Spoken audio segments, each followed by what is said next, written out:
Hello, grade 8 students of Misamis Oriental General Comprehensive High School. Welcome to your English class. Before I will give the topics or lessons for the second quarter modules, let me begin with introducing the names of your dynamic, energetic, and brilliant English teachers of the grade 8 level. I will mention each of them from top to bottom. Acknowledging our Master Teacher 2, OIC Head of the English Department, Miss Nelda C. Arpilia. Now here they are, your classroom at the same time online teachers. Miss Anabelia C. Respecia, Teacher 1. Miss Miriam Escaballo, Master Teacher 1. Miss Mary Ann B. Manla, Teacher 3. Miss Mary Flor G. Abrera, Teacher 1. Miss Erica Jane B. Garcia, Teacher 1. Miss Madeline C. Guevara, Teacher 1. Miss Riza P. Cagaanan, Teacher 1. Miss Dailit M. Salvan, Teacher 1. Miss Rhea Joy D. Monte, Teacher 3. Miss Aya Ross P. Bogahod, Teacher 1. And yours truly! I hope you keep in touch with your teachers despite this new normal way of learning. Let's prepare. Please go and grab your pen and modules together with the answer sheets. You have 2 modules to complete in the second quarter. They are Module 7 and Module 8. Module 7 covers the topics about oral language and fluency with Lessons 1 and 2. Lesson 1, using appropriate prosodic features of speech. Lesson 2, using appropriate nonverbal cues when delivering an entertainment speech. While Module 8 is grammar awareness with Lessons 1, 2, 3, and 4. Lesson 1, using appropriate grammatical signals or expressions suitable to each pattern of idea, general to particular. Lesson 2, using appropriate grammatical signals or expressions suitable to each pattern of idea, problem solution, cause and effect. Lesson 3, using appropriate grammatical signals or expressions suitable to each pattern of idea, coordinating conjunctions, subordinating conjunctions. Lesson 4, predicting outcomes. Did you receive the same modules? I'm confident you did. Well, it's time for our class. Are you ready? I can't hear you. Say it out loud. All right, that's so cool.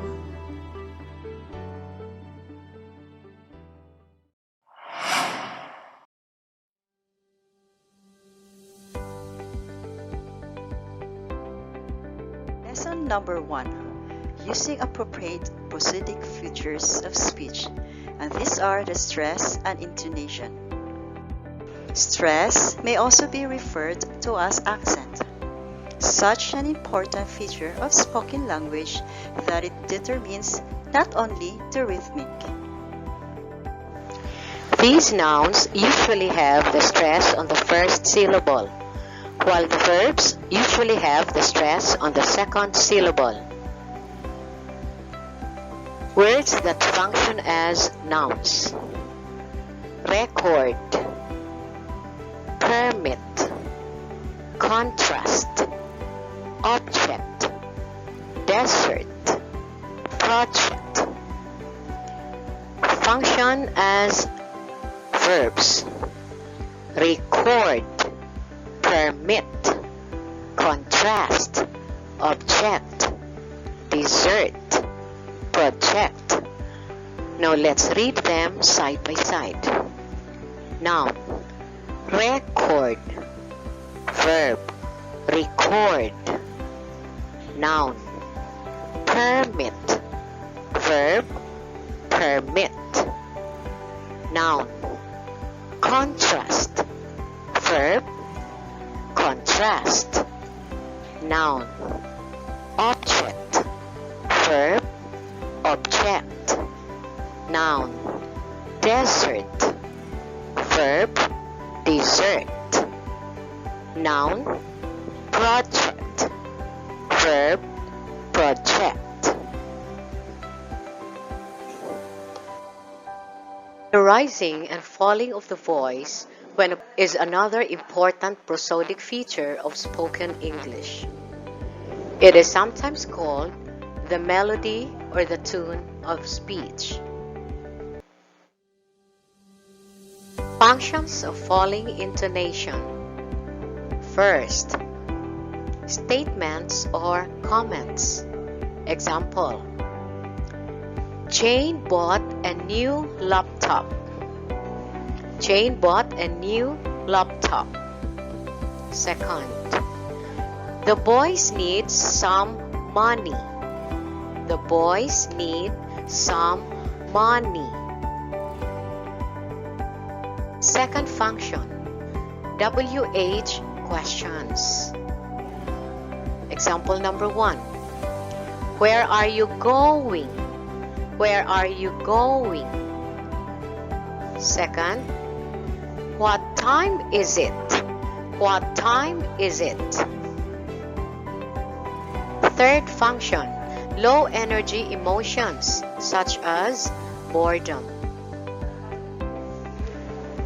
I don't feel like going.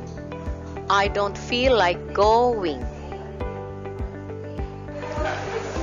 I'm so bored. I'm so bored. Fourth function, commands and requests. Like, please pass the butter. Please pass the butter. And go to bed. Go to bed.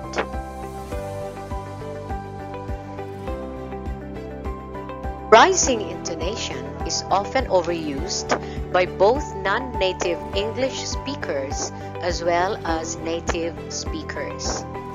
Using rising intonation incorrectly can indicate you are unsure of yourself, in a heightened emotional state, or wanting the listener to clarify what you are saying.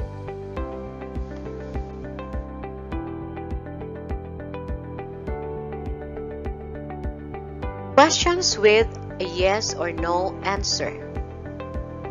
This is for the rising intonation. So there are 4 functions. Are you hungry?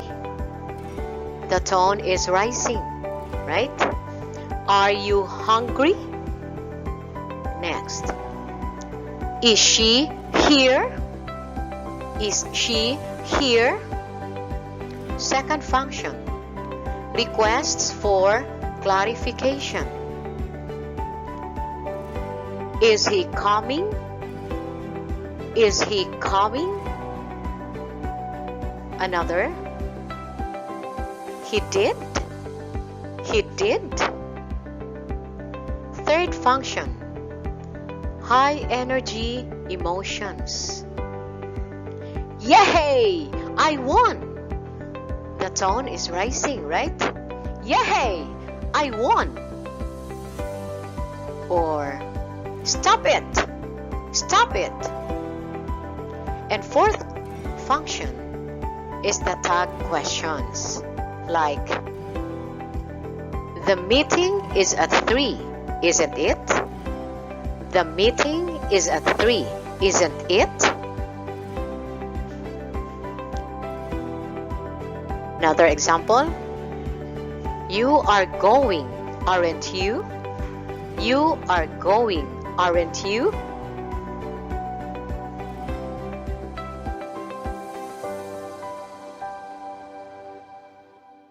Next, we have functions of mixed intonation.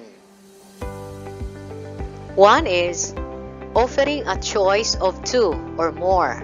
Example, which do you prefer, black or white?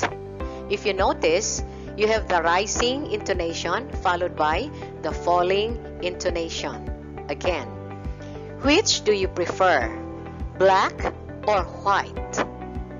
Next example, do you want coffee or tea? Do you want coffee or tea?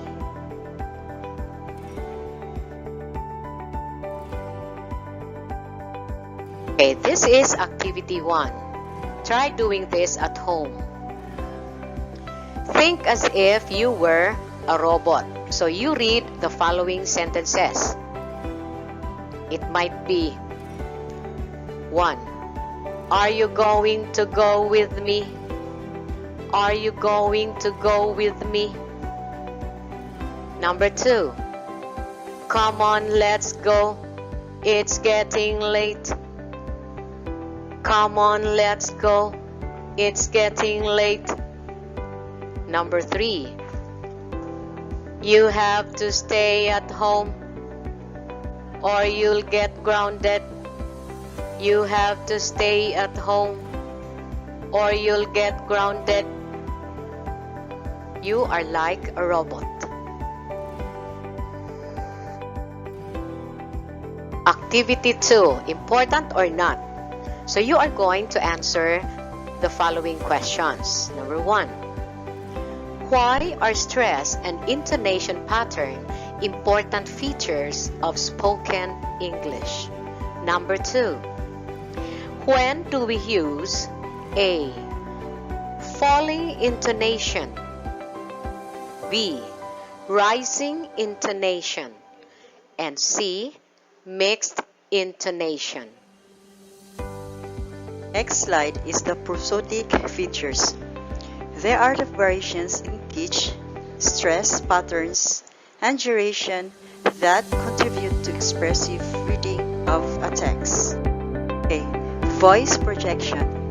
It is the force or strength when someone sings wherein the voice is used clearly and loudly. It is a technique employed to command respect and attention, as when a teacher talks to a class or simply be heard clearly, as used by an actor in a theater. The next slide is loudness. It is a perception of energy used in voice production. Speaker must be audible to the audience. Variety will help retain attention. May be used to convey nuance and emotion. This is the last activity. We call it pair with me. And this is the directions. Pair work. Work in pairs in the family in practicing the right intonation to achieve the purpose or feeling indicated. Emphasize the appropriate stress in the italicized words.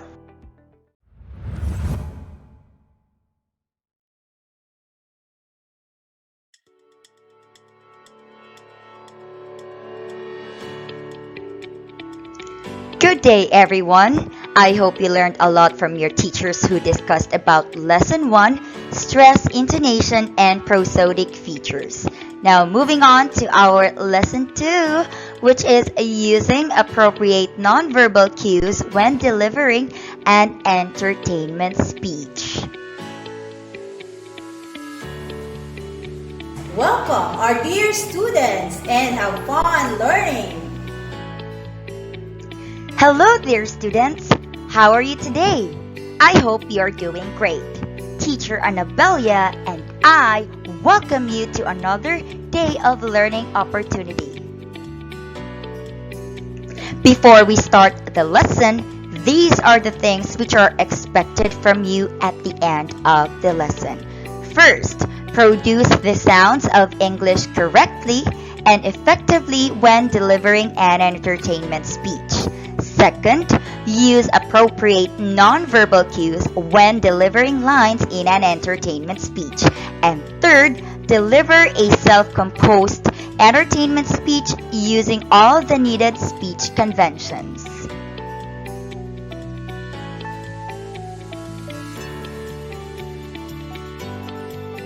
Do actions really speak louder than words?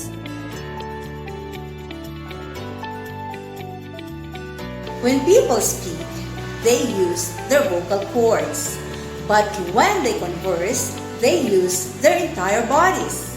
According to Dumbrava and Koronka, a greater amount of human behavior is emphasized through nonverbal signals. Over 70% of all communication is nonverbal. According to Fotella, when verbal communications conflict with nonverbal clues, people will utilize the nonverbal clues to interpret the true meaning. Because as they say, one can lie with words, but not with their bodies. Let me test your knowledge. You will take the 5-item pretest about nonverbal communication. Just choose the letter of your choice. You have 5 seconds to answer each item. Number 1. Arms crossed on chest means A. Boredom, B. Confidence, C. Defensiveness, D. Readiness, aggression. Your timer starts now.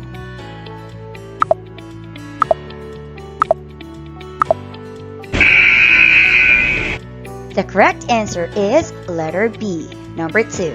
Touching, slightly rubbing nose means A.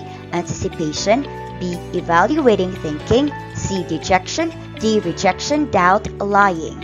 Your timer starts now.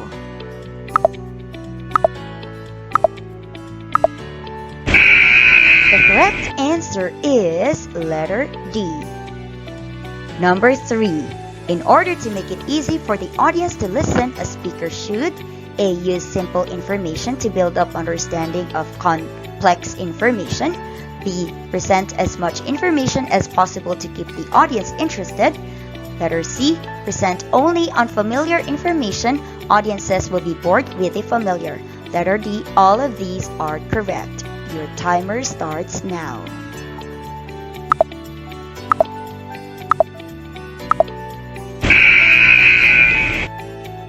The correct answer is letter C. Number 4.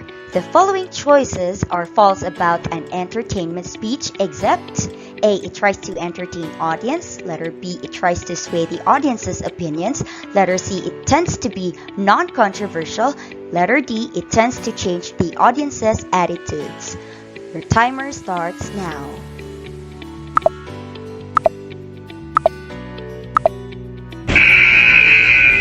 The correct answer is letter B. Number 5. A communication which generally takes place as a supportive form of communication is called A. Oral, B. Verbal, C. Nonverbal, D. Written. Your timer starts now.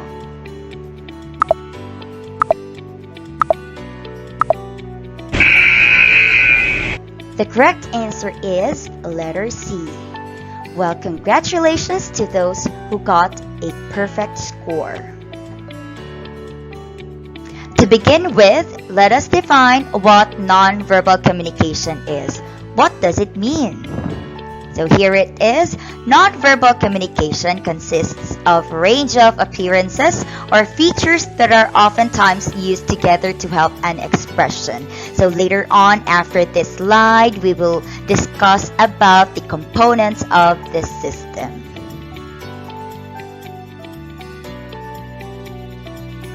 The first nonverbal cue is kinesics, which refers to body language, or in other words, body movement. Just like the examples I have below, which is the drumming fingers on the table and winking of the eye. Now, in connection to our delivering an entertainment speech, if you want to entertain your audience, you will move your hand up as a gesture and smile for facial expression. The second nonverbal cue is haptics, which means touch. Well, there are several types of touch, including functional professional, social polite, friendship warmth, love intimacy, and sexual arousal touch. Well, at the functional professional level, let's say for example, I am a teacher, I let my students touch me in a way that would otherwise be seen as intimate or inappropriate if not in a professional context. In connection to delivering an entertainment speech, proxemics is very important. Time, distance, and space. Let's say, for example, you are a motivational speaker. Of course, you have to be close to your audience. If you are a professional speaker, of course, there must be a distance. The fourth nonverbal cue is oculesics. It is a gesture using eye contact. So I have here two different pictures. The first picture is only talking to a particular person, only one person, while on the other picture is that the person is talking to a large crowd. So the first picture is showing us that they are maintaining eye-to-eye contact, which shows that they are very attentive with each other. While the second picture, the speaker is giving a speech to a group of people, and it shows that she is very confident of what she is talking in front of the crowd. Chronemics, using time, pausing, and waiting. In this picture, it is showing us that they are attending a class. They may be students in a university. So this man in front is falling asleep while waiting for the time. In connection to delivering an entertainment speech, always remember to give time, to pause, and to wait.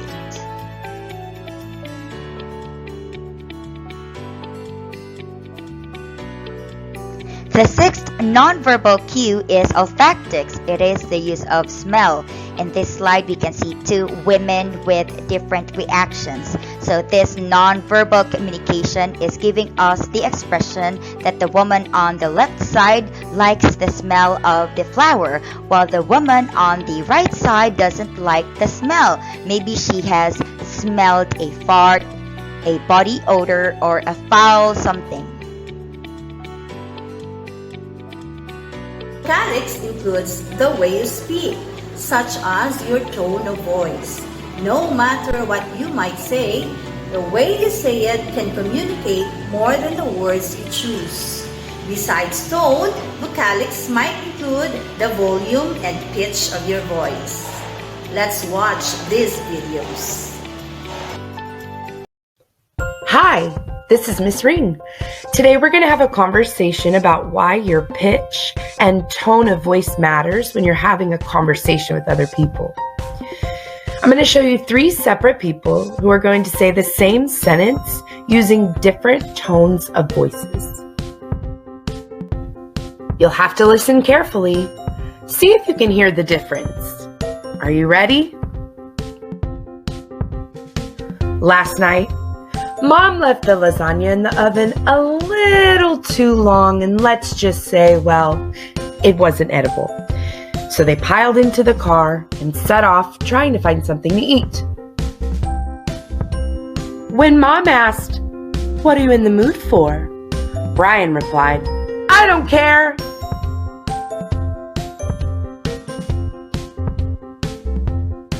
When Mom asked him, Dad replied, "I don't care."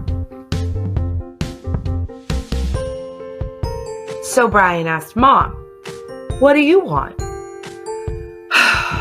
"I don't care."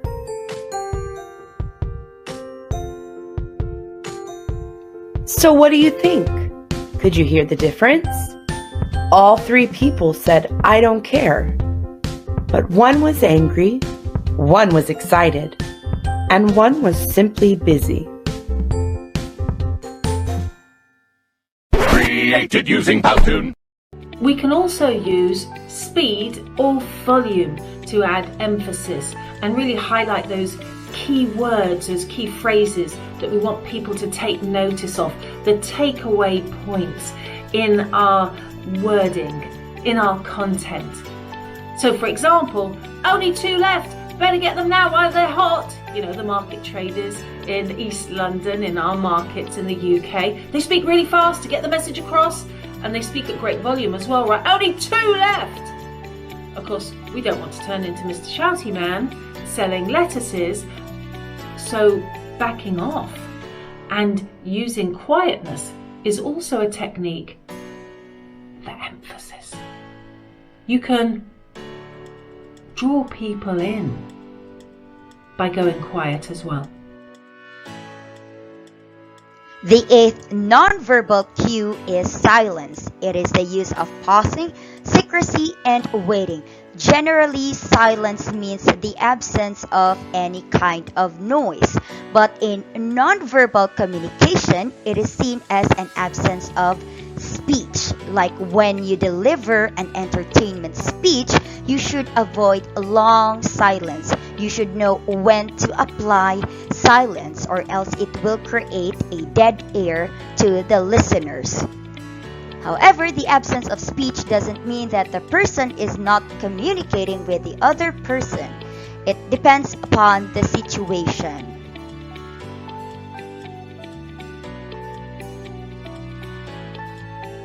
Sound symbols or audio signals and signs play a crucial role in a nonverbal communication.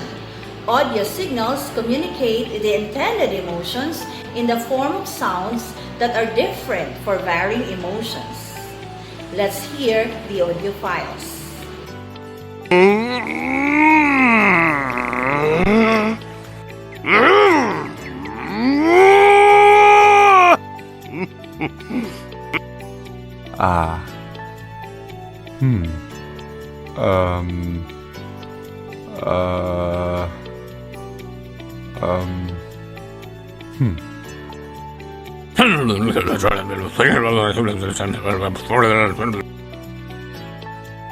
Posture.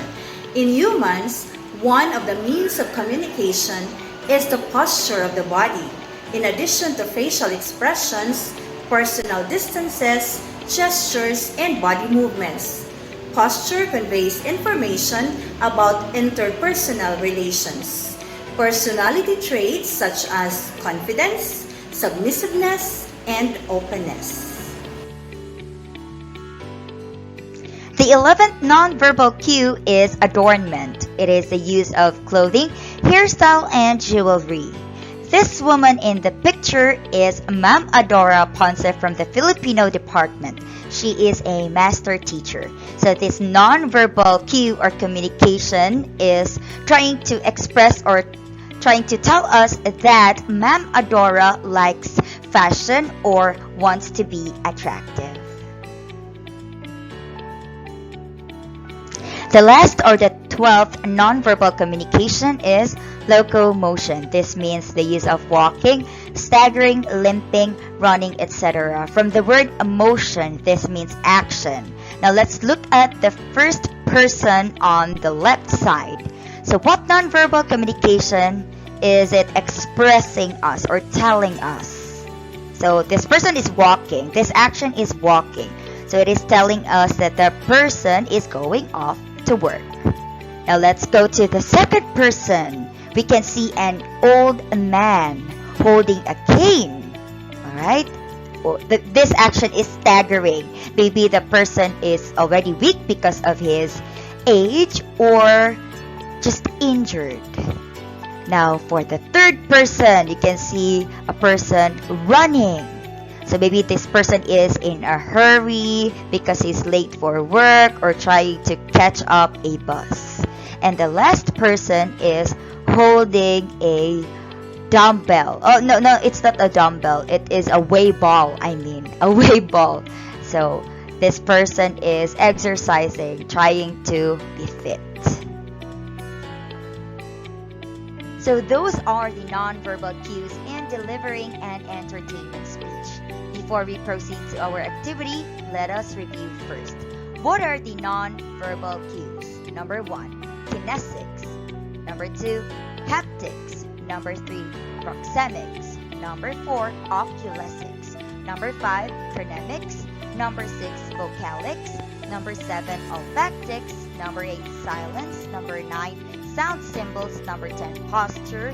Number 11, adornment. And number 12, locomotion. Well, take note that these features combination could be a subconscious choice of the native speaker. matters, or even subgroups, subcultures within a large group. Time for an activity.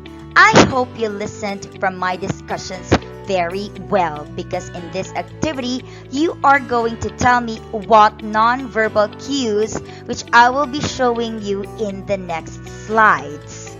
Are you ready? Let's start. For our first non-verbal cue, what can you say about teacher? I'll give you time to look at the slide or look at me in the picture and to also think. Let us see. There are actually many possible answers, but the possible answer for this one is teacher is angry, right? How about for our second non-verbal cue? What can you say about teacher? Teacher is... Again, possible answer is frightened. Third non-verbal cue. What can you say about teacher? Let us see. Possible answer is teacher is pleased. Fourth non-verbal cue. What can you say about teacher? What could be the possible answer for this? Teacher is happy, or teacher feels great. Fifth non-verbal cue. What can you say about teacher? Give your possible answers. Maybe teacher is shocked, or maybe teacher is annoyed, because I think this is my facial expression when I am annoyed. It just looks like I am shocked. Okay, so to those who got it correctly, congratulations. For our last non-verbal cue, what can you say about teacher? Possible answer again. Teacher is very obvious answer. I think is bored. But teacher could be wondering. Maybe teacher is wondering about something or thinking about something. Alright, there you are. Thank you so much. Let's give ourselves a round of applause. So I hope that you will apply or refrain these nonverbal cues that we are having right now as an activity. So that's it. Thank you for your active participation. I hope you enjoyed our activity. Now, before I end this lesson, I will leave you questions for your generalization. Here they are. When and how can we apply nonverbal communication in our daily undertakings? Do you think it is important? Why?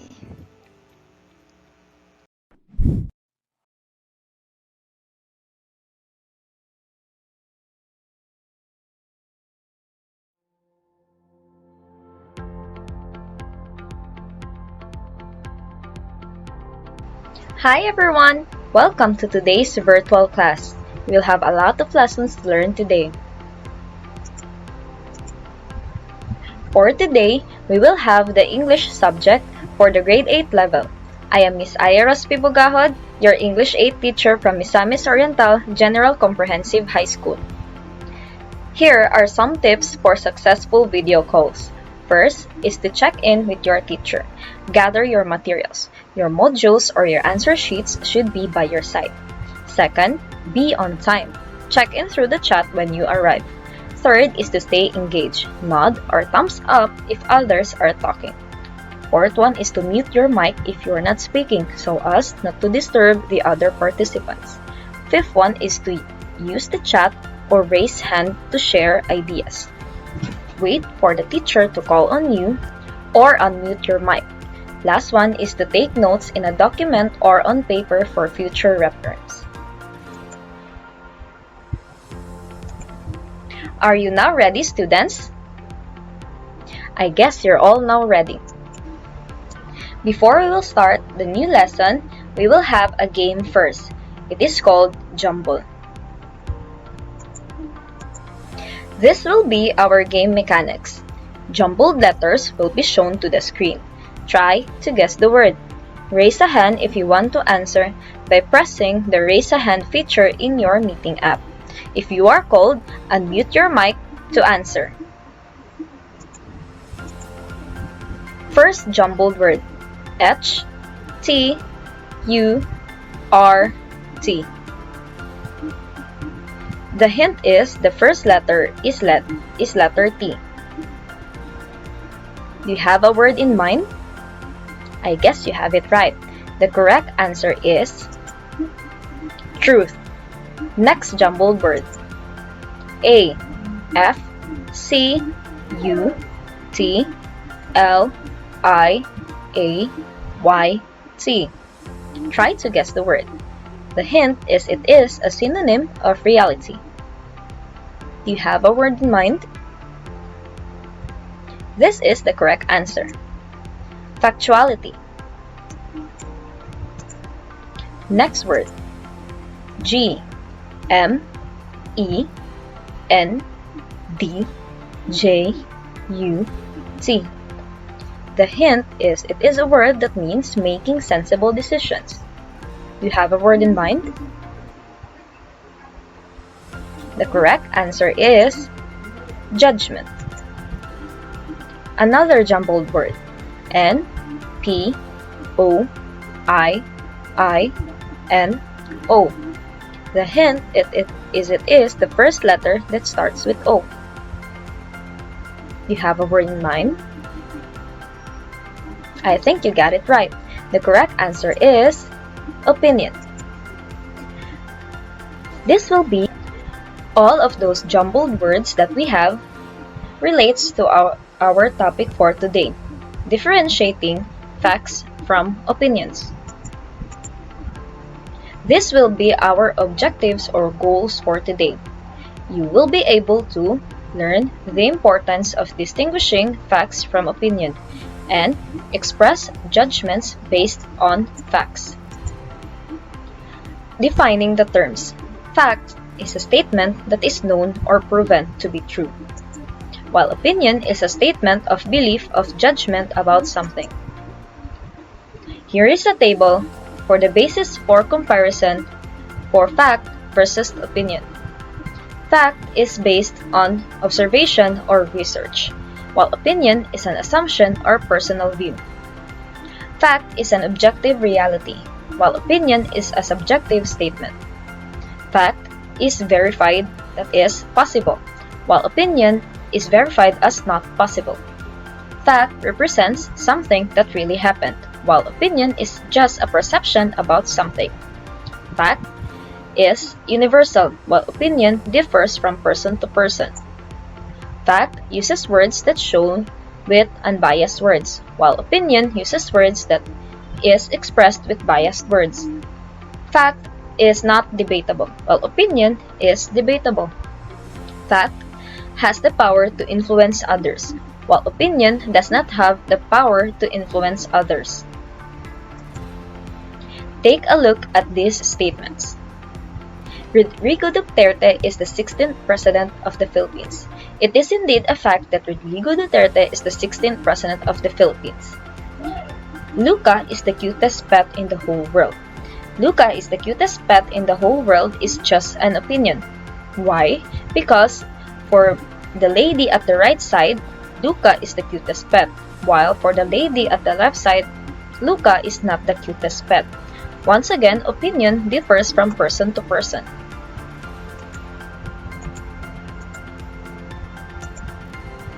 More than 70% of Earth's surface is ocean. What do you think of this statement? Is it a fact or an opinion? I guess you have it right. This is another example of fact. Why? Because it had been proven from over a lot of studies from marine biologists, cartographers, and other experts that more than 70% of Earth's surface is ocean. Next, pizza is the most delicious food in the world. What do you think is this statement? Is it another fact or an opinion? The correct answer is it is an opinion. Because in this statement, it uses signal words. Opinions may use signal words such as never, seem, perhaps, should, best, worst, think, feel, believe, good, probably, bad, usually, all, every, might, most, always, and beautiful. Pizza is the most delicious food in the world. From the previous statement, it uses the word most. Once again, always remember, fact is a statement proven to be true, while opinion is a statement of belief or judgment about something. We have another set of statements here for you to identify if it is a fact or an opinion. First, God has created. Here is another set of statements for you to identify if it is a fact or an opinion. First, God has created everything that is presented this entire world. What do you think it is? Is it a fact or an opinion? Here's the correct answer. This is an example of a fact. Second one, previous President Barack Obama is the greatest president of the USA, said by one survey. The correct answer is it is a fact. Why? Because this statement uses an observation or a research. Third one, Manila is the capital city of the Philippines. This is another example of a fact, because it is true that Manila is the capital city of the Philippines. The cell phones being manufactured by iOS are way better than those produced by Android. Is it a fact or an opinion? What do you think it is? This is just an opinion. Why? Because maybe for some others, those cell phones manufactured by the iOS, or as we may know, the Apple phones, are way better than those produced by Android. Last, the date February 14 is Valentine's Day. What do you think it is? Is it a fact or an opinion? The last statement is a fact, because it is true that February 14 is celebrated as the Valentine's Day in the entire world. Fact versus opinion in everyday life. We may have encountered a lot of fact and opinion in everyday life. Here are sample situations.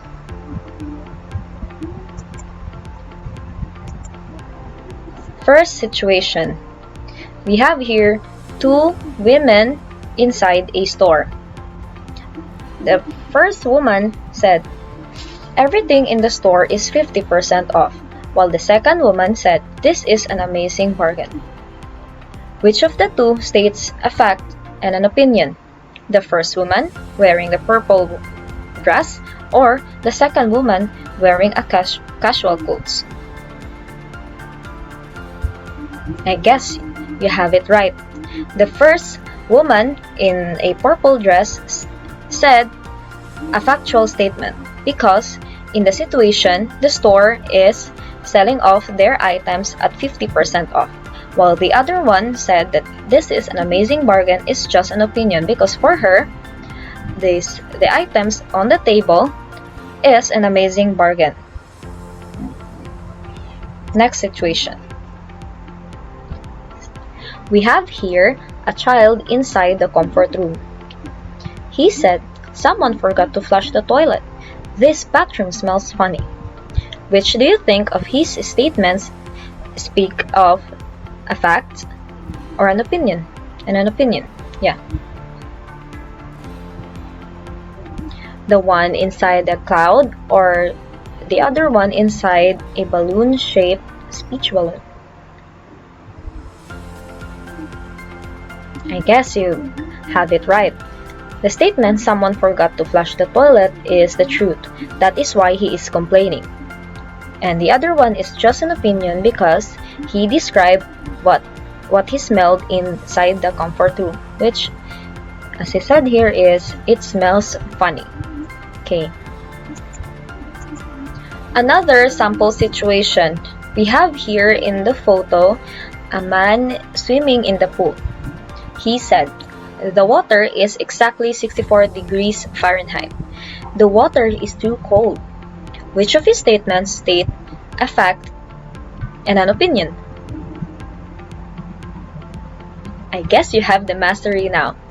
The statement, the water is exactly 64 degrees Fahrenheit, is a fact because in his statement, he said the word exactly. And we have here a photo that he measured it by a thermometer.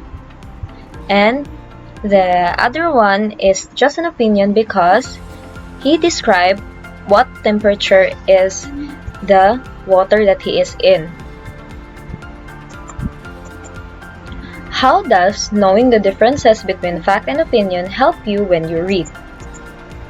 The importance of facts and opinions is that facts are important because they help us communicate information in a way everyone can understand, while opinion help us express our thoughts, feelings, and beliefs. For today, we will have an activity. Read The Lowly Kalen Comes of Age on page 16 of the Module 2, then write 5 facts and 5 opinions you have read in the selection. Thank you for attending today's virtual class.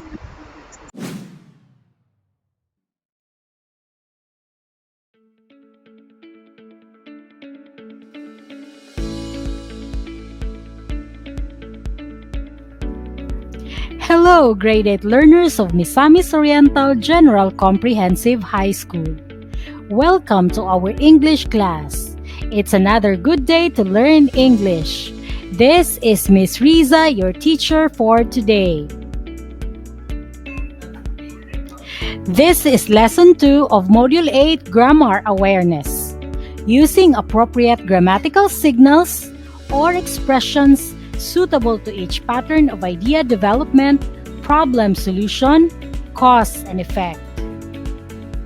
The objective for today's lesson is to use appropriate grammatical signals or expressions suitable to each pattern of idea development, problem solution, cause and effect.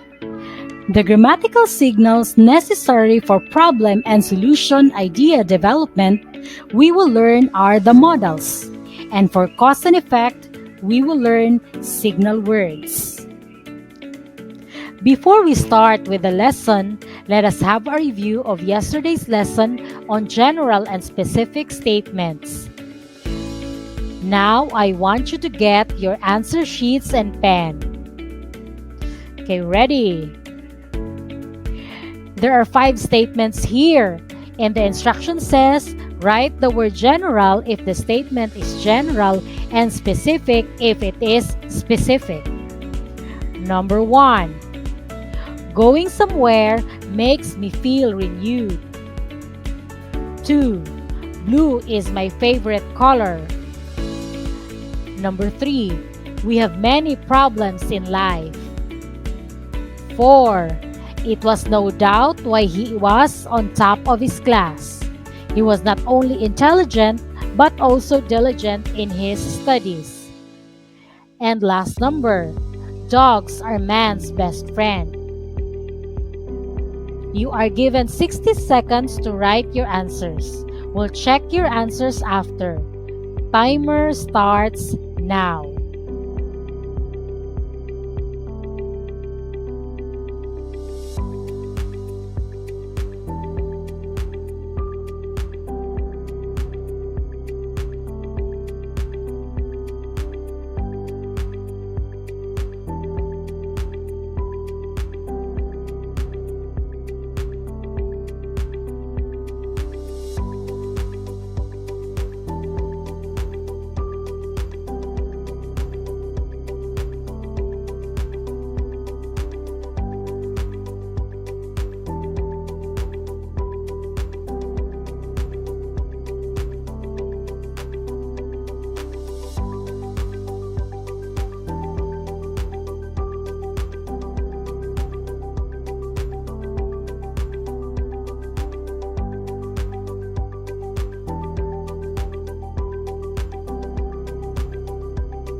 time's up. You can check your own paper. Yes, of course. Okay, number 1. Going somewhere makes me feel renewed. What is the answer? Yes, general. Okay, for 2, blue is my favorite color. That is a specific statement. Okay, number 3. We have many problems in life. That is a general statement. Number 4. It was no doubt why he was on top of the class. He was not only intelligent but also diligent in his studies. Number 4 is a specific statement. And last number, dogs are man's best friend. Yes, this is a general statement, so the answer is general. So 1 point each item. So all in all, you'll get 5 for your 5 correct answers. 5 is the perfect score. Did you get 5 correct answers? I bet you did. So let's give ourselves a virtual clap. Okay, 1, 2, 3, yay! Okay, and that's it for our review on lesson 1. For our next activity, I want you to take a look at the picture. There are 2 questions we will answer in this activity. The first one is, what do you think is or are the problem or problems in this picture? And the second question is, what do you think are the solutions? By reading the caption, we learned that the photo was taken in India sometime in 2018. So what do we see in the picture? Are we presented with problems?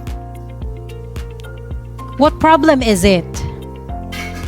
You must be thinking about pollution. Yes, that's one by just looking at how much these cars and motorcycles produce smoke. Well, traffic is also heavy, plus it's also flooding. Are there people managing the traffic situation? So after identifying the problem or the problems in that picture, you will be asked for the solution to solve these problems. So if we have identified pollution, like air pollution in particular, what do you suggest we do as a people? Like you as a citizen, as a student, okay? What do you suggest the government do? This may have been taken in India, but we also share the same problem in our country, even in our city, which is Cagayan de Oro, right? Okay. Well, I know that you have great ideas in mind, and I just want you to write your answers to the questions in your answer sheets, but we go back to that later, okay?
Going back to our objective in this lesson, we need to be able to use models in writing our solutions to the problems. But before that, we have to define problem and solution first. So what is a problem and solution idea development?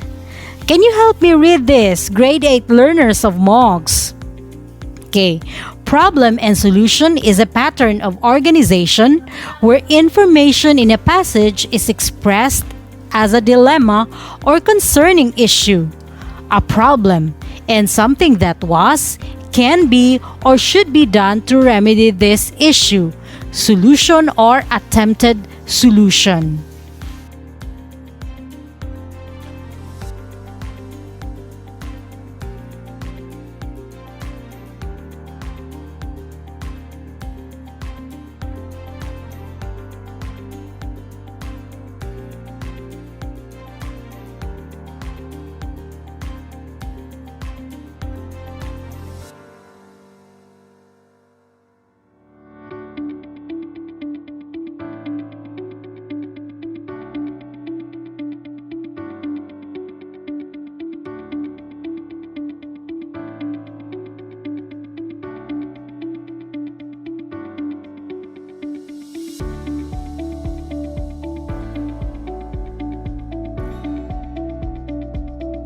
Here's another term to learn. Problem solving as a process. Now what is it? Problem solving is a process, an ongoing activity in which we take what we know to discover what we don't know. It involves overcoming obstacles by generating hypotheses, testing those predictions, and arriving at satisfactory solutions.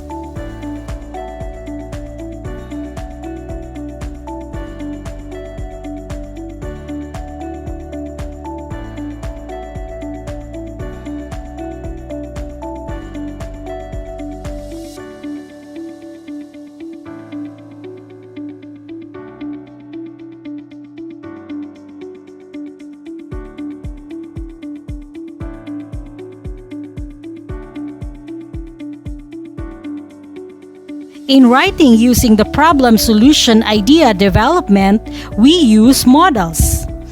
Now what are models? Here's the definition. Come on, grade 8 learners, let's read this. A model is a verb that is indicating modality, that is, likelihood, ability, permission, request, capacity, suggestions, order, obligation, or advice. The next slide you will see is a compilation of songs that use modals in the lyrics. Your task is to list the modals that you can identify. Enjoy listening!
Alright, grade 8 learners, let's look at our list. Let's see if we have the same list of words as modals.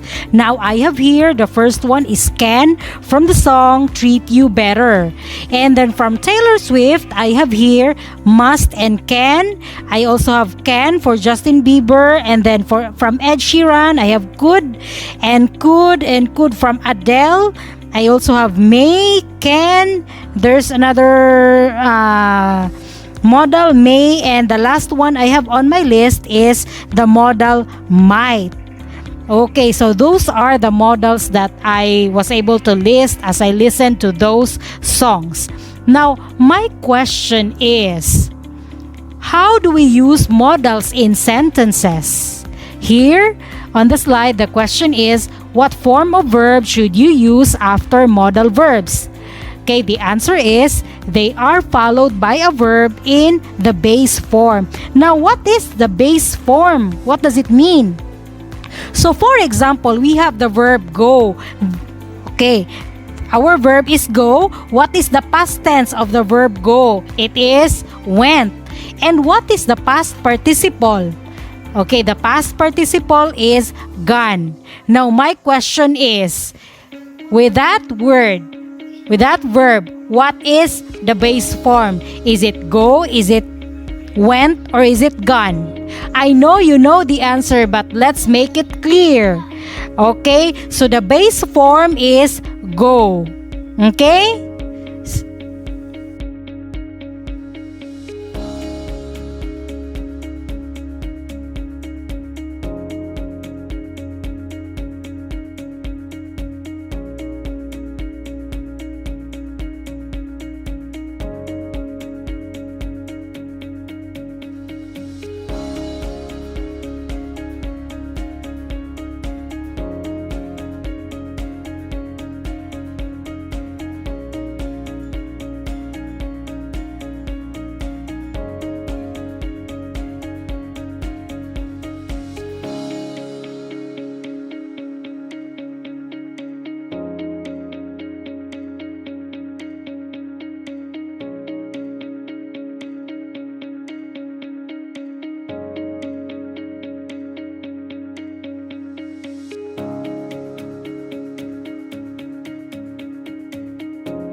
These are the examples of modal verbs. Modal verbs can be grouped into types like ability, permission, advice, obligation, and possibility. For ability, we can use the modals can and its past form is could. For example, David can speak 3 languages and he could speak fluent French when he was 5. For modals of permission, the modals that we can use are can, could, or may. For example, can I sit in that chair, please? Could I open the window? May I borrow your dictionary? And for modals of advice, we can use the modal should. For example, you should visit your dentist at least twice a year. And you should try to lose weight.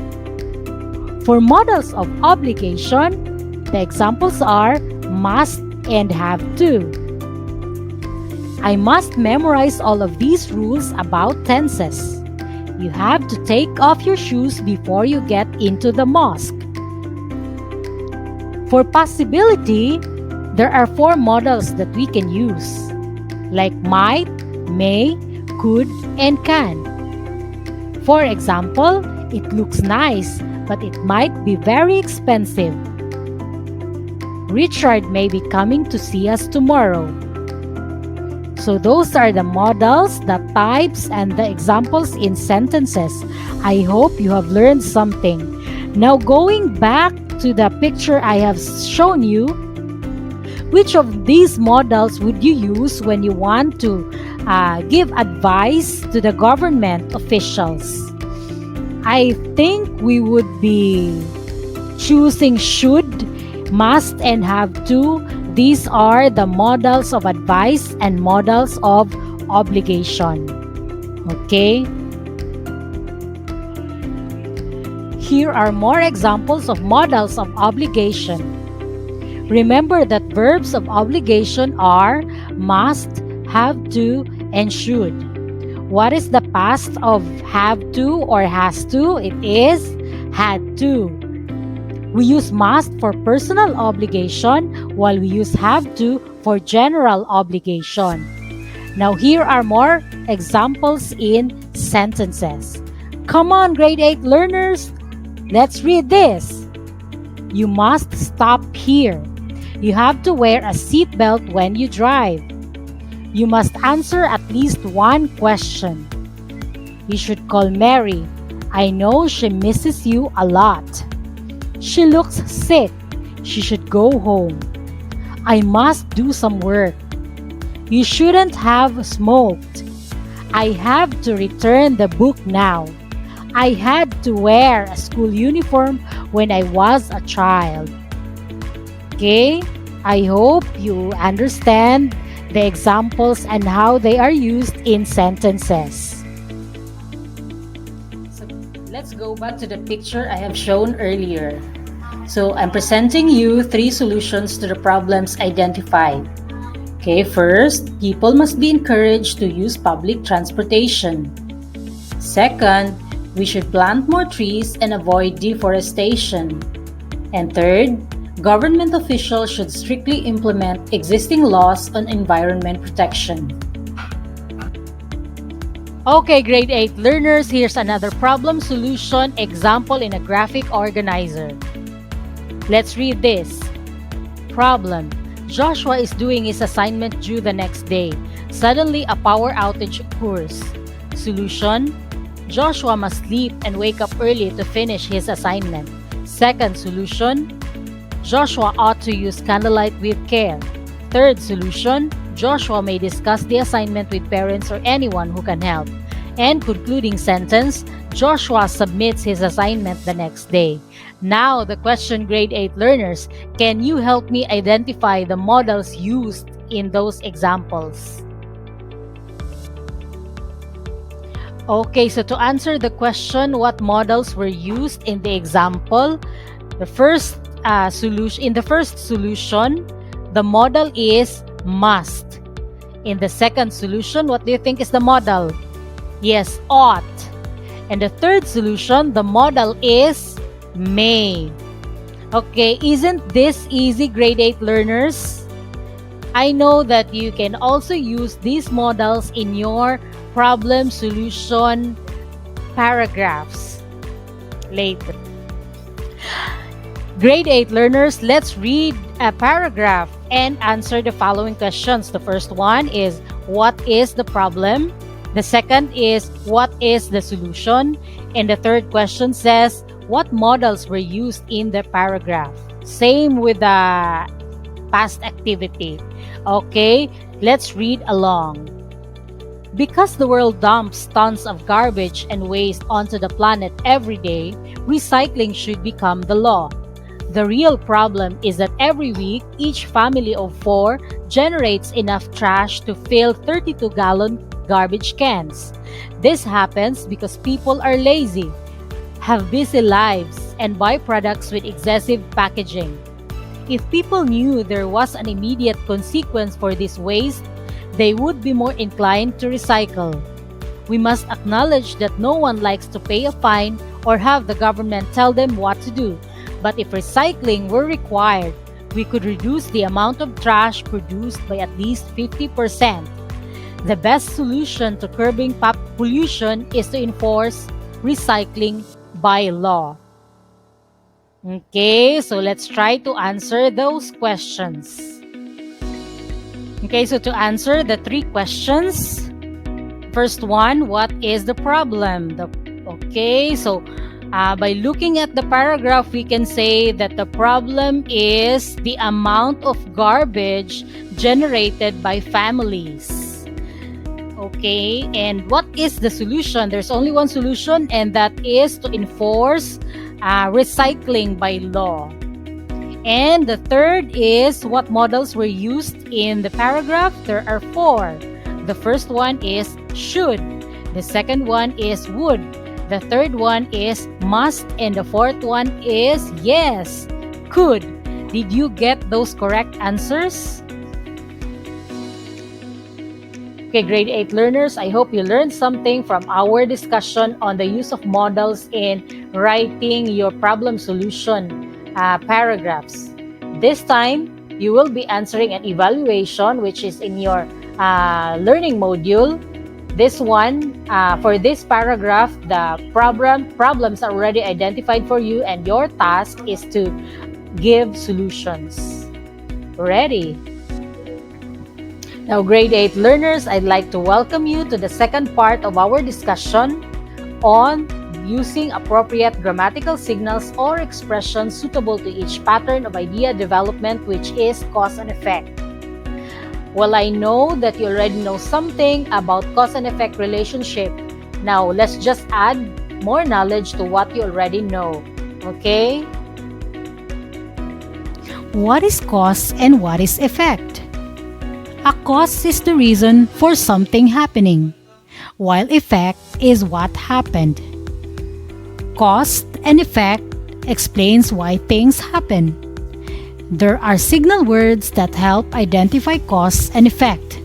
These are because, so, therefore, since, if, then, so that, without, as a result, consequently, accordingly, due to.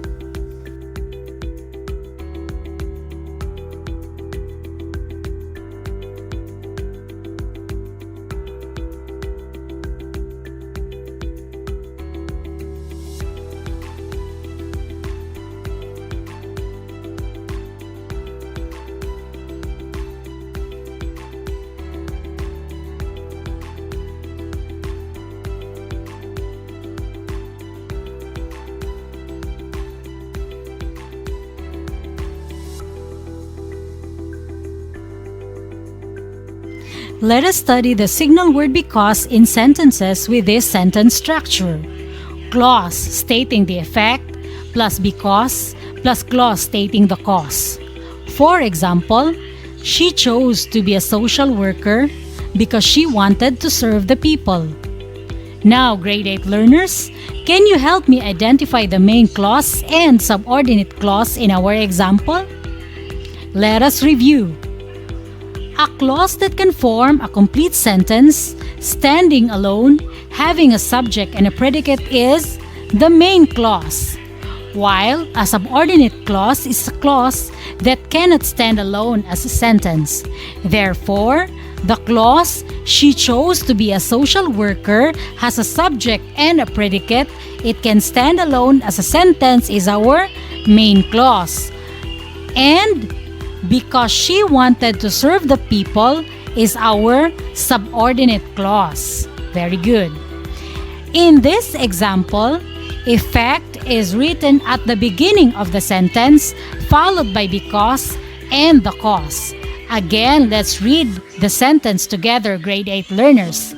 She chose to be a social worker because she wanted to serve the people.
For the second sentence structure, because plus clause stating the cause plus clause stating the effect.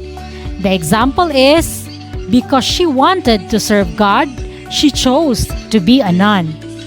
This is similar to the first pattern, except that the subordinate clause is found at the beginning of the sentence. So, the example starts with because, followed by she wanted to serve God, and we punctuate it with a comma, followed by the main clause, which is she chose to be a nun.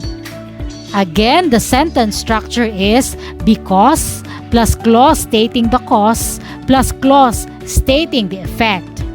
Altogether, grade 8 learners, let's read the example. Because she wanted to serve God, she chose to be a nun.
Third key point.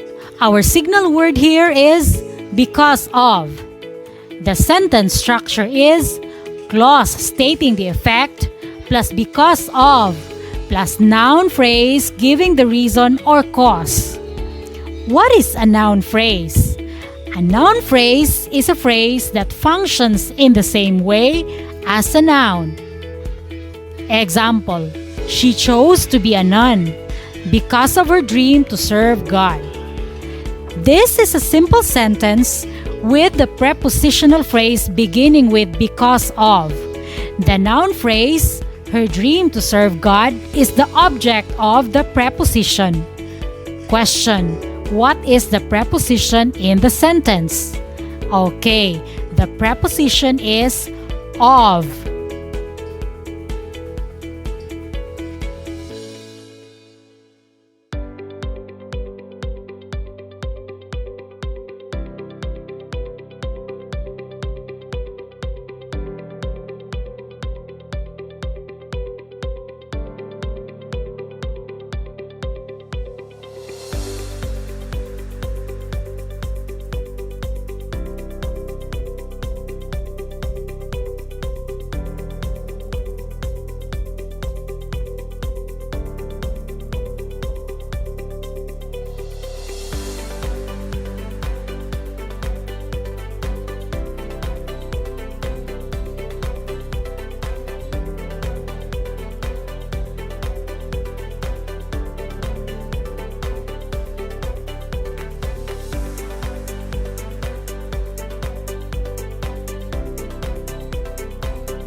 For the fourth key point, we can start the sentence with the signal words because of plus noun phrase giving the reason or cause plus clause stating the effect.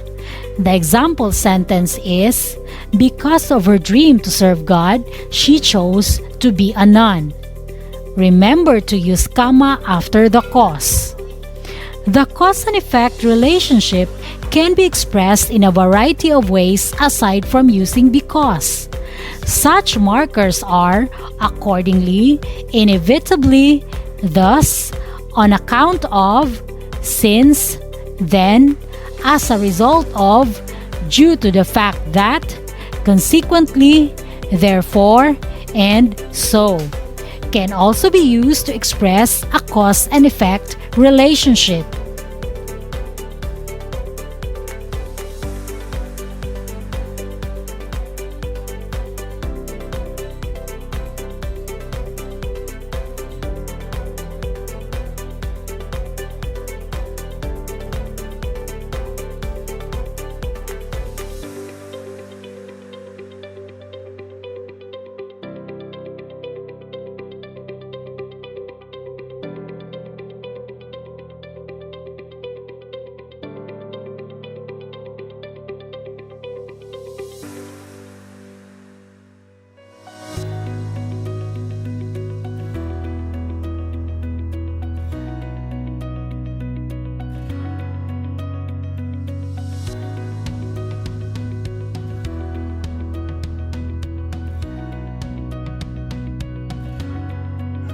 Here are more examples of cause and effect signal words used in sentences aside from because. Remember, cause can be at the beginning or at the end of the sentence. Here are the examples. She made one big mistake.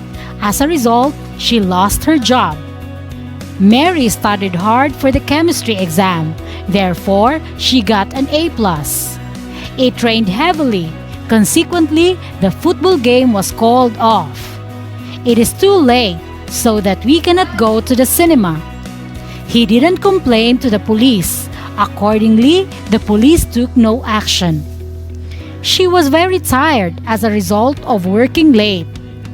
My father hasn't slept in 4 days due to his illness.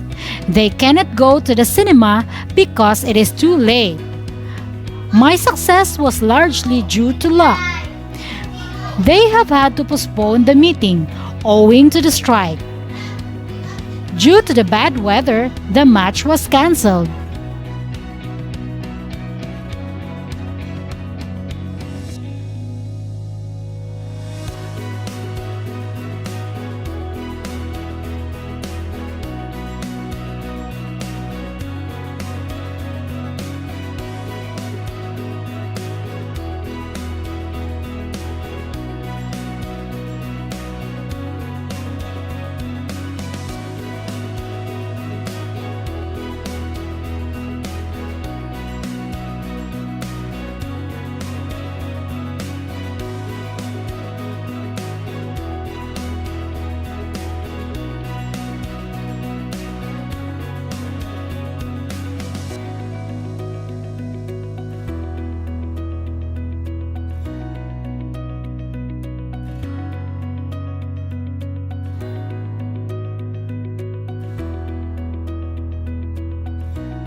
Okay, grade 8 learners, let's do this activity on cause and effect. The instruction says, study the sentences below and underline the cause once and the effect twice. Let's do this together. Go! Number 1. He was very tired yesterday, so he missed his classes today. What is the cause? He was very tired yesterday. And what is the effect? He missed his classes today, right? Number 2. Because of the increase in petroleum products, there was a hike in jeepney fares. What is the cause? The cause is the increase in petroleum products, while the effect is a hike in jeepney fares. Did you get it? Okay, last number. Martin Luther King Jr. received the 1964 Nobel Peace Prize as a result of his work on racial equality in the United States. What is the cause and what is the effect? The cause is his work on racial equality in the United States, while the effect is Martin Luther King Jr. received the 1964 Nobel Peace Prize. Okay, it's so easy. Let's move on to the next activity.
So what have we learned today? To sum up our discussion, we learned about modals used in problem and solution idea development. We have to remember that the base form of the verb is used after the modal. For cause and effect idea development, we learned about signal words that can be used in expressing ideas. Remember that we can write the cause and effect at the beginning or end of the sentence. I hope that you have learned something from our discussion today. This is your teacher Riza Kagaanan saying, enjoy answering your modules. Bye-bye!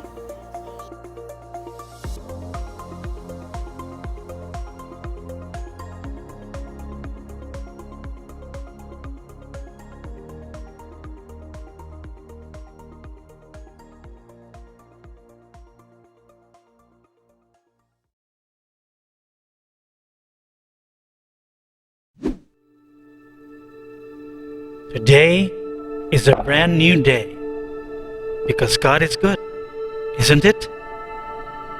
The weather is fair, our health condition is well, we are safe from danger, and the provision of our food on the table is sufficient, right? But there is one important thing that we should be grateful for. It is our life. No matter what circumstance we are in, we should remain thankful that we are still alive.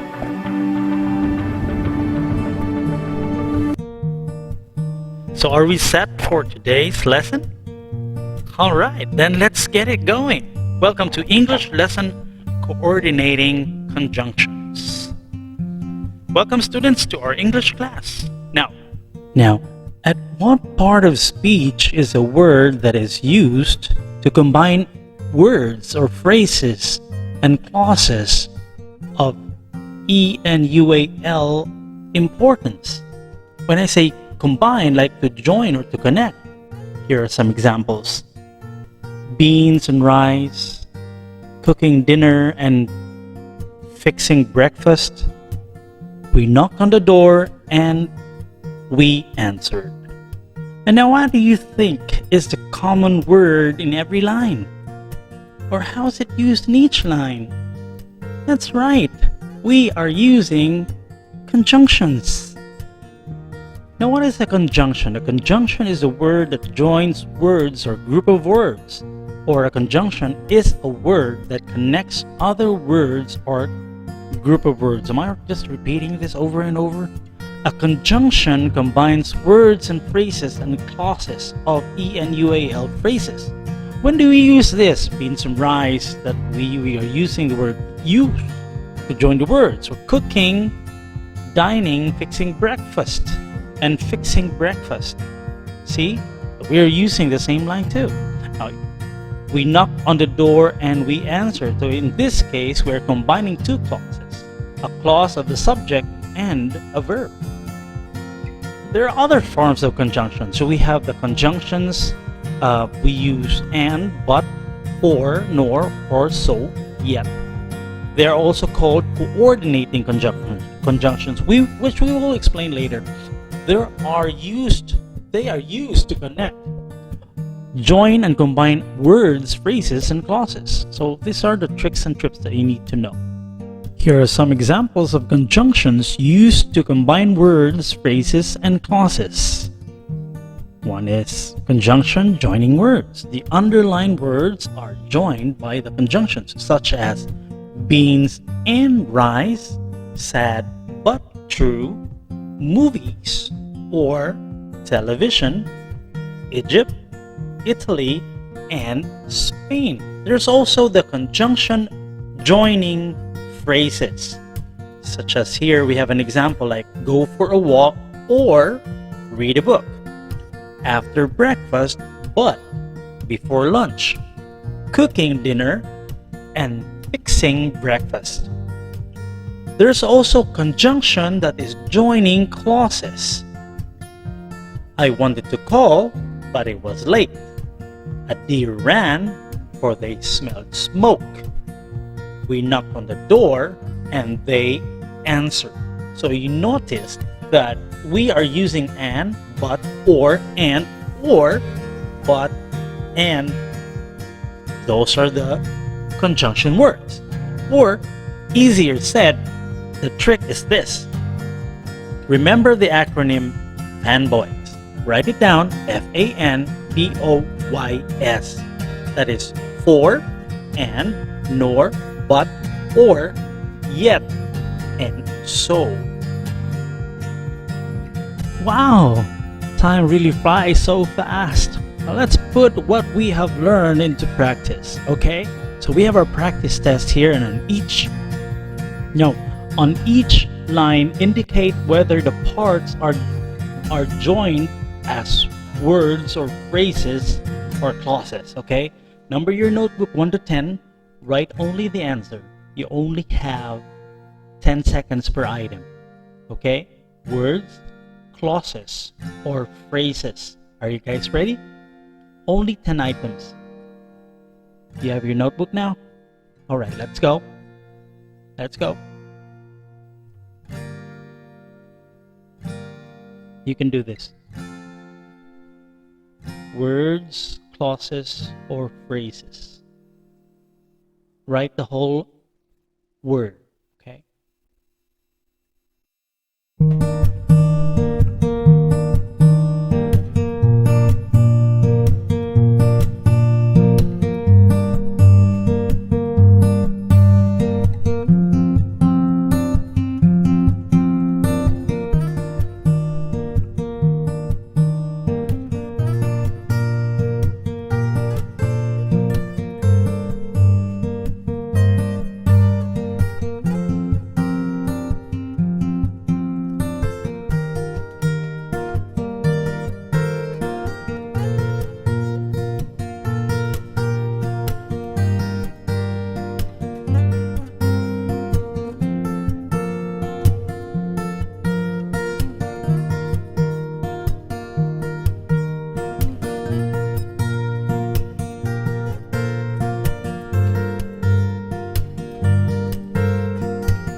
Okay, now you're down to our last one. You can do this.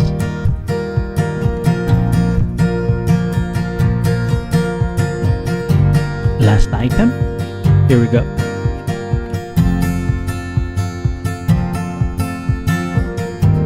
Let's check out your answers. Here are your key answers.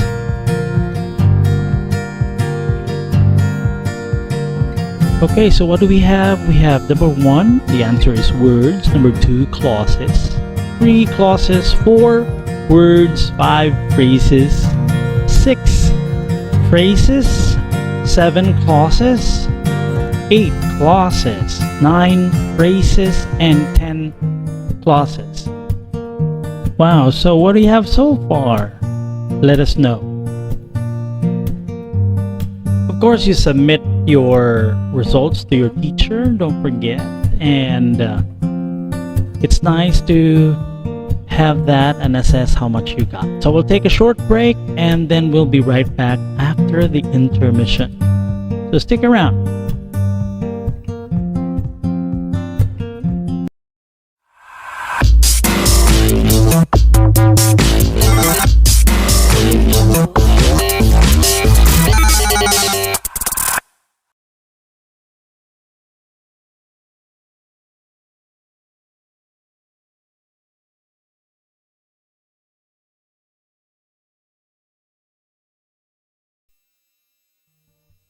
Alright, so we are done with our break.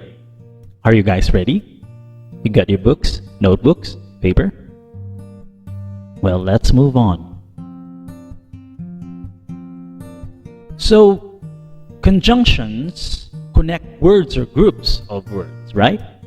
Without conjunctions, your speech and your writing are a little bit off or kinda awkward. So conjunctions are either coordinate, subordinate, or correlative. Okay, keep that in mind.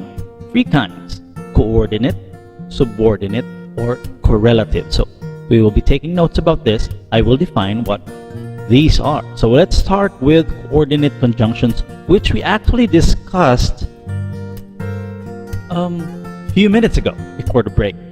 Okay, this is where we focused on a few minutes ago, and right now we're just going to talk about it just a little bit. So coordinate conjunctions,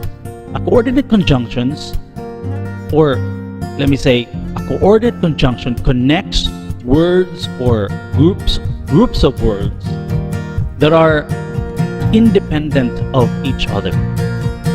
Okay, so let us recall there are 7 main coordinating conjunctions, and we can remember it by using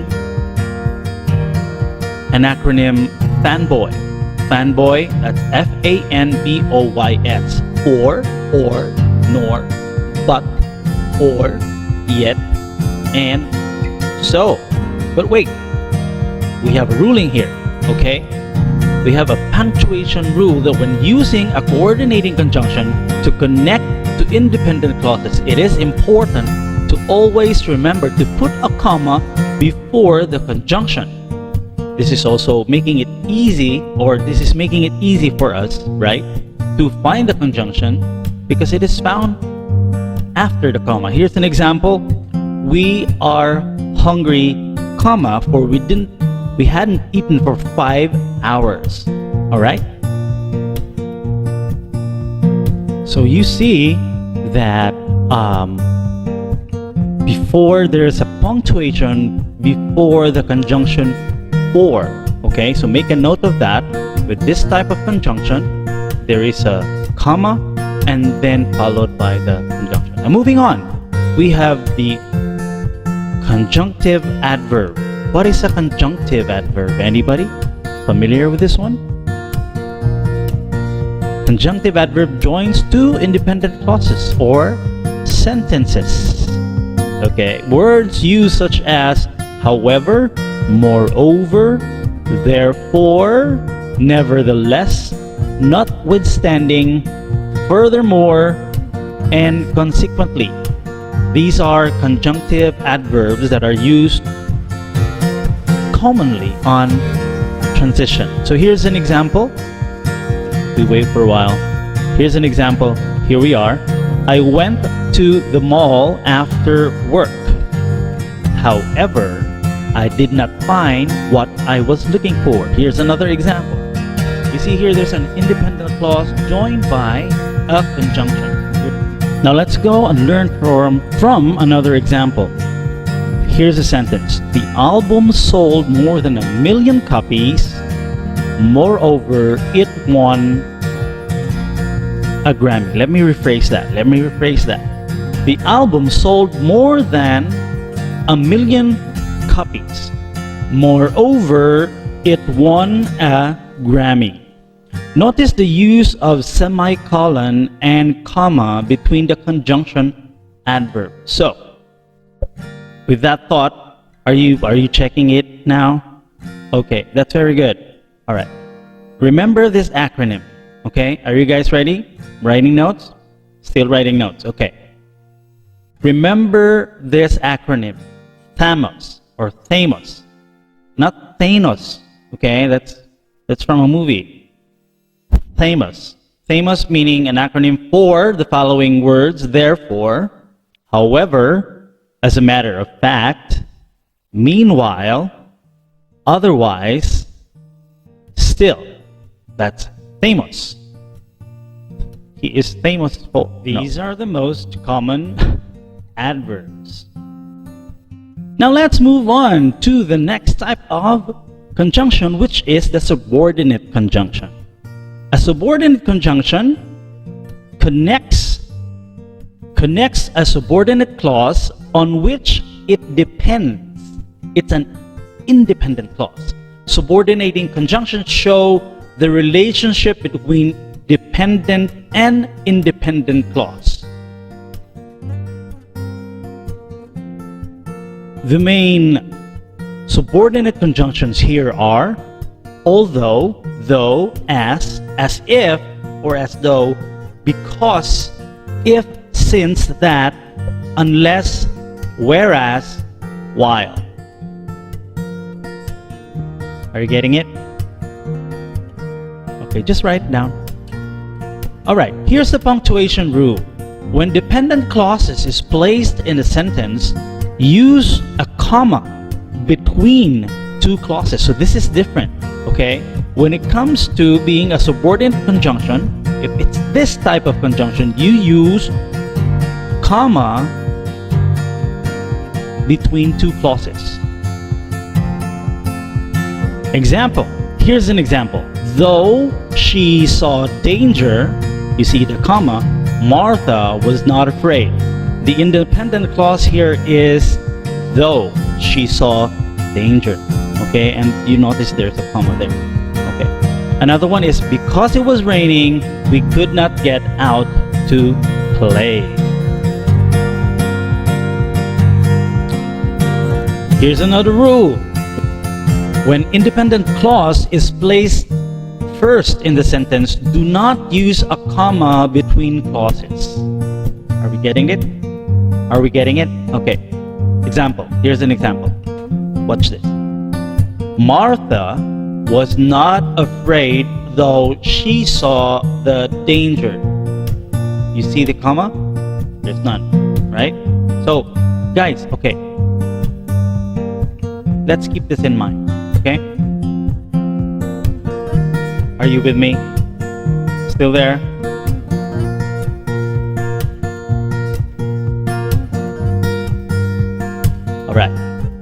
All right, keep in mind. Sentences where you find the subordinate conjunction in the middle, you need not to put a punctuation. But on the other hand, when the sentence starts with a conjunction, you will have to put a comma to separate the clauses. Okay? Now, remember this acronym, SWABITS. Alright? So in this type, SWABITS, remember SWABITS. These are the conjunctions: since, when, although, because, if, that, and so that. Okay? Make a note of that. Alright, let's move on. This, are you still listening? Alright, this is the third type of conjunction that is called correlative conjunction. What is a correlative conjunction? Conjunctions that are used in pairs are called correlative conjunctions. They connect two equal grammatical terms. Alright? Common correlative conjunctions here are both and, not only, but also, either or, neither nor, though, yet, since, therefore, if, then. Okay, these are used on a sentence, right? For example, all right? Both lions and wolves are carnivores. Another one, William II was not only the German emperor, but also the king of Prussia. Either brass or copper will do. She asked me whether I was American or Filipino. What's the conjunction? Although he betrayed me, still I cannot believe he says he is my friend. Since four of us, here's another example, math this time. Since four of us is the square of 2, therefore 2 is the square root of 4. All right. So is everything clear so far? Okay, so let us recall. These are the three types of conjunctions. Three types: coordinate, say it with me, subordinate, and correlative. Okay, now you got it. Congratulations. Now for our home task, because we're almost done, for our home task, in a separate paper, this will be your activity. Write it down. This is what you're gonna do. define all these three conjunctions. Okay, if you can find a different definition wherever you may find it, preferably in the internet, of course, give 5 sentences or 5 examples of each conjunction. Avoid the examples that is already given in this class, and of course you underline the clauses, encircle the conjunctions, and make sure the punctuation is marked properly. That's all you need to do, and then of course when you're done with that, you can submit it to your teacher. Alright, so that's it for me. Thank you very much, guys. You made it. Congratulations. And I hope I could teach again with you, and I hope I could find another level of cooperation for you guys. You guys are awesome. Thank you very much. Have a good day.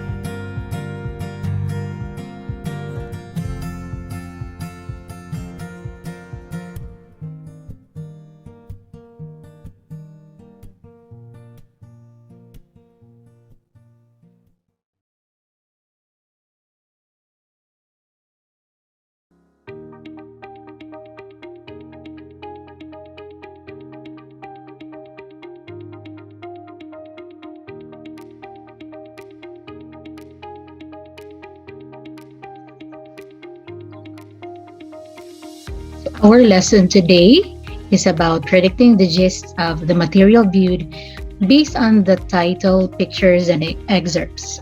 So what do we mean about predicting the gist? Gist meaning the essence or the meaning of the picture. Okay, after seeing a picture, can we predict what is it all about? Okay, so that would be our lesson for today. Okay, but before that, we have to review the literary languages that we have learned last week. Okay, about the figurative language, about hyperbole and the litosis. First, we have the hyperbole. Okay, it is a figure of speech that involves exaggeration of ideas for the sake of emphasis. It is derived from a Greek word meaning overcasting. It is a device that we employ in our day-to-day speech. Okay, on the other hand, we have litosis. It is opposite to hyperbole. It is an understatement in which a positive statement is expressed into negative statement. Okay, meaning we have to use negative words to express positive statement. Okay, examples. If you can still remember the meaning of these one, under hyperbole, number 1, my favorite toy is as old as the cliff, meaning the toy is so old already. Number 2, she is heavy as a refrigerator. Okay, that's very exaggerating. Okay, to see how heavy or to know how heavy that person is, meaning just like the refrigerator. Okay, and the last one is I am dying of shame. Okay, meaning it is a feeling of extremely ashamed, maybe because of what he did. Okay, so that are the examples of hyperbole. Next, we have here the examples of litosis. Okay, first is she's not ugly. Okay, if you can observe that we are using negative words like not ugly, meaning she is pretty. Okay, number 2, you are not wrong, meaning you are right. And the last one, your house is not untidy. Okay, meaning untidy is a negative word. No, but we have the word before untidy, which is not, meaning your house is clean. Okay, so that were the 2 figurative language that we have learned last week. Okay, so today we have to learn about predicting outcome. Okay, so in definition, predicting outcomes is the ability to predict what will happen next based on two things. First, we can predict by the clues given in the picture or story, or on the other hand, we can predict what you already know. Okay, based on our knowledge, we can predict, okay, on the pictures that we can see or the things that we can read. Okay, predictions. Simple predictions, just like this one. Okay, by the given picture, do you think that the basketball player will shoot the ball or not? Okay, so we have to look back on the video of this one. Okay, if he can really shoot it or not. Okay, we will know after. Okay, after the video. But for that picture, would he or would the player, or will the player shoot the ball or not? Okay, next. How about this one, a dog and a bird? Will the dog catch the bird? Okay, next are children and their nannies playing on a seesaw. Are they having a balance play of the seesaw, or are the children in the middle are struggling, or because of the struggle they will fall or not? Okay, so we can predict about that picture. Okay, next is a biker. I think he is doing something, okay, or having an activity, which causes the girls below in danger. Okay, maybe he would fall, okay, and the girls will get hurt. Okay, next, this one, predicting our future. Okay, can you predict your future? Okay, so based on what you are doing right now, you will know the outcome of what you are doing. Like, you are so good in your school activities, meaning you are confident enough to know that you will proceed to the next tier level or not. Okay, so next, predicting is an important reading strategy. Now, besides the given pictures, okay, we can also predict in reading. Just like watching movies, we can predict what will happen next based on the situations we have saw. Okay, it allows students to use information from the text, such as titles, headings, pictures, and diagrams to anticipate what will happen in the story. Okay, that's by Bailey in 2015.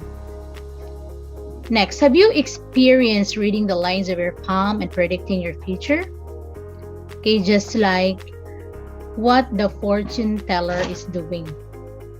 Okay, would you believe a fortune teller telling your future? Okay, reading the images of her cards.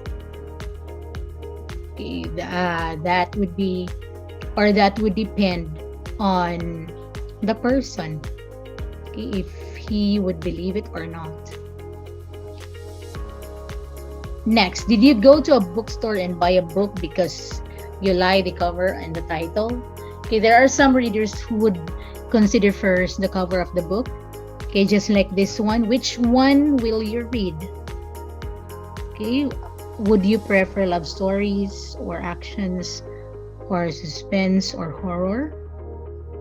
Okay, or the new trending stories on Korean movies? Okay, it would depend on the reader. And just by looking at the cover, you will know the story, if it is about love, about affection, about money, about whatever. Okay, so that one is an ability of you to read what is the content of the story.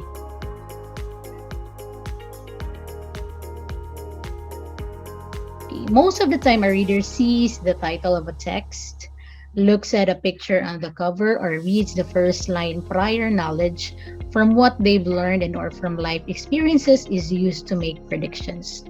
Okay, again, we can make predictions based on our experiences, on the knowledge we have, and on the things we read before the items that we need to predict.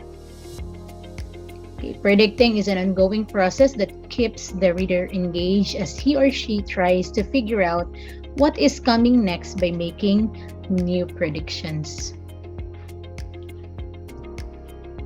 Making predictions when reading is an important reading comprehension strategy.